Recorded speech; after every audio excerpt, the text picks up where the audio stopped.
Hello, everyone. Due to me being a number and data phenom, I decided to break down prices for vehicles that qualify for Lyft Lux Black, primarily because that's just in my market there isn't really much demand for Lux Black XL. So my criteria is the vehicle has to have a good 5-year cost own and or a 75,000 mile a price range within that. I'll kind of break everything down here. But what I'm talking about with all that. So let's just get into it. Um, so I looked at basically every single vehicle that qualifies for Lyft Lux Black. So um, these prices and these vehicles I'm going to call out are going to be for everybody. Because the numbers that I looked at were numbers for nationwide. Start off with, we have the Tesla Model Y. It currently has a cost own value of $58,000. The and then that's with a cash price of that's if you get get buy the vehicle with cash at 64.5. Now, obviously, if you're getting financing, you're gonna have to add 4 to 5. Whatever the interest rate is it's gonna be an extra on top of that, whatever it ends up being. But that would basically apply to any vehicle you buy. Anyways, so looking at actual prices nationwide, the cheapest third row Model Y that I could find had 26,781 miles, listed at basically $52,000, and it was located in Ogden, Utah. It was one owner, no accidents. And then the cheapest Model Y without a third row I could find was 19,000 miles at $50,000 in Sacramento, California. Um, but the third row the number of Model Ys with third row is very limited. But if you can find one around this price and it's only a $2,000 difference, I would get it. Just because it'll then that $2,000 difference is going to give you access to XL rights, which will should most definitely be worth that extra $2,000. Um, so the the cash price there's actually over 75 vehicles that fall within that within this average cash price range nationwide, which is a lot. Um, and the Kelly Blue Book, the current Kelly Blue Book trade-in value in the Chicago region is at 56,000, and there's 5 that fall within this price range, which is crazy. Um, I can I can literally get this vehicle and then maybe drive it for a couple weeks and then sell it and not lose any money. That's that's hilarious. But what these numbers mean is that it's an excellent time to buy a Model Y because the market is absolutely flooded nationwide. Um, just from looking at all the vehicles, there is it's I can tell it's flooded because no other vehicle on this list has anywhere near this amount of vehicles that fall within that cash price range. So that means that there's a ton of people selling them, and there's some areas that you can, like Chicago, that you can buy one in another state and then sell it, and you won't really lose any money. That means that this is a good time to buy. So if you're in the market to buy one, the week of the day this video recording is 3rd of November. So um, if you're looking to buy within the next week, do it. Next on this list is a 2020 Tahoe. It's the cost to own for 5 years, or the cost to own for 75,000 miles is at $60,000. Um, so it's not that much different than the Model Y. So I can guarantee you're going to get better tips than the Model Y. But the cost of entry to get this vehicle is it's definitely lower. Um, if you can find one. So basically, there's 15 vehicles nationwide that are that meet the Lux Black requirements, that are priced at or below this price nationwide with under 45,000 miles. The Kelly Blue Book trade-in current trade-in value for this vehicle is at 34,000 4.4 miles, and there's three vehicles that are priced under 40,000. So it's the I would say the price of the Tahoe is fairly stable. Um, but as of right now, the Model Y is if you can afford the extra money, I would definitely go after it because the cost of not only is the cost to own lower, there's just so many more in demand, which means that you can haggle the price maybe down an extra $1,000 or $2,000. Next on this list is a 2020 Yukon SLE with a cash price of 50,284, and the cost to own is 661,000. I was kind of hectic about putting this on the list just because of the fact that it's such a high amount. But I kind of wanted to give a couple of options out there, kind of for people to choose. Um, so with that nationwide cash price, 11 fall within this price range, under 45,000, and has that Kelly Blue Book trade-in value with those current specs at 39,000, and four price under 44,000. So again, just like the Tahoe, um, it is it's a relatively stable market as it would seem right now. So, and again, it's not going to compare to the Model Y, but stability is the key, I suppose.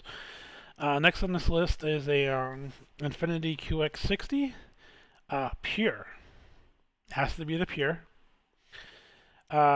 It's the cost to own for 75,000 miles is at 56,709. Not the greatest, but it only has a cash price of $36,000, and with that, there is 61 vehicles nationwide that fall within that price range. And the current trade-in value of this vehicle is at $25,000. And there's two vehicles Fall within a 29,000 price range. Um, I would say for barrier of entry, this is a really good vehicle, but it does have a relatively high cost to own in the comparison to the cash price. So, um, in the grand scheme of things, it may not be worth it because you're definitely getting less vehicle and you're paying more for it. But again, if you're trying to go cheap here and have access to a third row, I suppose you can make this work. Next on this list is a Lincoln MKZ with a cost to own Lincoln MKZ hybrid with a cost to own of only 48,000 and with a cash price of average of 36,433. There's only one available nationwide at this price. So with that, I would definitely advise against buying it because that definitely means that the market is overpricing these. So if you can happen to get that one at that price, go for it. Otherwise, stay away from this vehicle. Next on this list is a 2020 Lincoln Corsair. It's an SUV. Relatively decent cost to own, but again, it doesn't have a third row, so it's kind of high when looking at other vehicles. But um, the cash price is pretty low, and it's actually lower than the QX60. And there's five against this. There's five available at this price range. But again, due to the limited supply nationwide, um, I would advise against buying one unless you can snag one of the five that's available at this price range. This just tells me that that they're being overpriced. Next up is a 2020 Lincoln Nautilus with a cost to own of 56,000. It's basically just a longer Corsair, and you're spending about $1,300 more overall, and then the barrier of entry is about $4,000 more. There's 10 available at this price. And the Kelly Blue Book trade-in value is at 26, but zero fall within like a $4,000 price range. So again, I would advise against getting this vehicle, just because of the low trade-in value.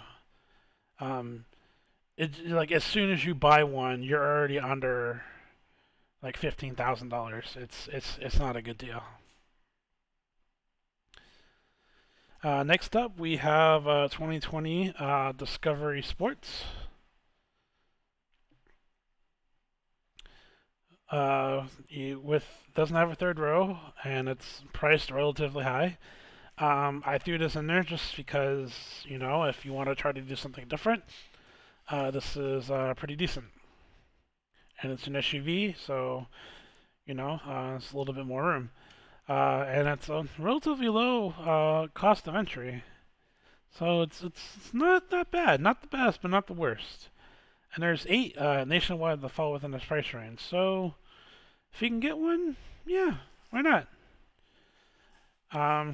But 0 fall within a relatively decent price. So you're going to be about $12,000 in the hole when you buy this vehicle immediately. So if you're okay with that, sure. But if you're not okay with that, I wouldn't advise because there's a low trade-in value. Next up is the Lexus ES 300 Hybrid. Relatively low cost to own, with a cash price of a decent cash price range.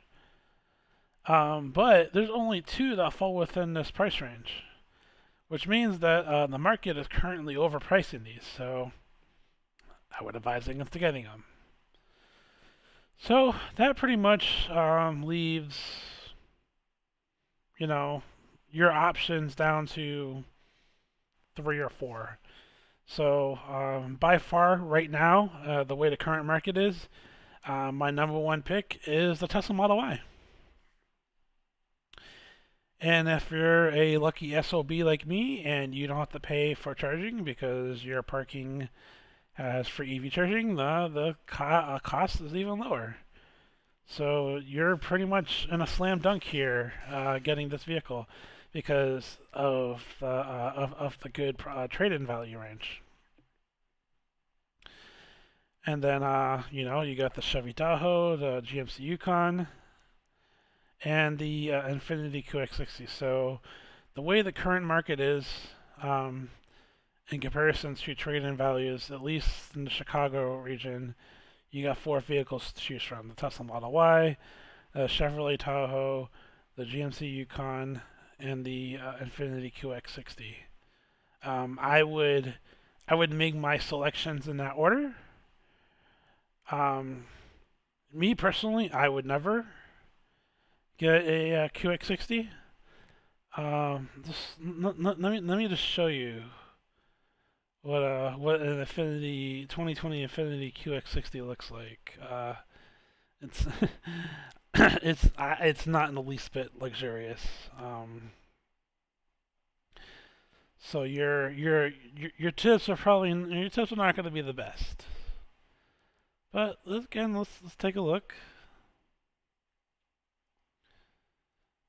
Okay, 2020 Black.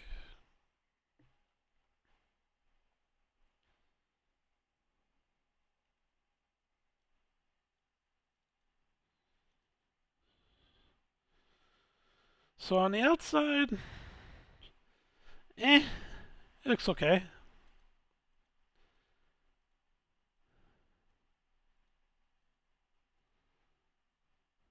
But on the inside, eh, look at this.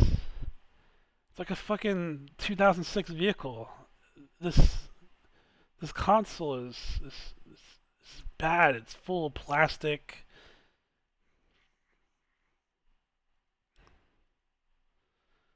It doesn't look good.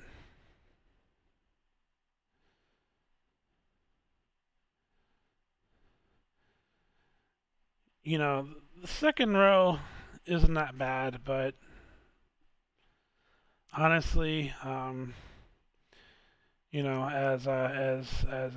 Vinny uh, has told me, the wow factor is just not here. Because I mean, come on, the general consensus for an Infinity is that it's not really. A lot of people wouldn't consider it to be a Lux Black vehicle, but it falls within there. Um, so yeah, that's the point of this video. I would do your damnedest to get into a Model Y as soon as you can. With the way the prices are, this is absolutely nuts. There's too many people trying to sell them and not enough buying them. So get them while they last.